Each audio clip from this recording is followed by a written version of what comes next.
Er ist groß und brünett, ja, er ist mein Typ. Das bin ich zwar nicht, aber heute unboxen wir meine neuen Keycaps. Yo Leute, heute sind endlich meine neuen Keycaps angekommen. Die habe ich mir in schwarz und in weiß gekauft.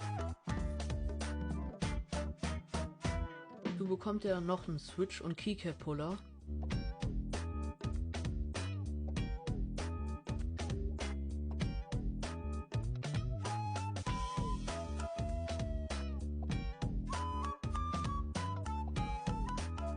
Die Tastatur sieht auf jeden Fall sehr clean aus. So Leute, ich würde jetzt sagen, wir machen das RGB an. Die Tastatur sieht auf jeden Fall sehr, sehr heftig aus. Und Leute, vielleicht werde ich eine Verlosung von den anderen Keycaps, also komplett andersrum, an euch machen. Ich werde euch dann ein Update geben. Ja, und hier ist dann einfach noch random so ein Hund.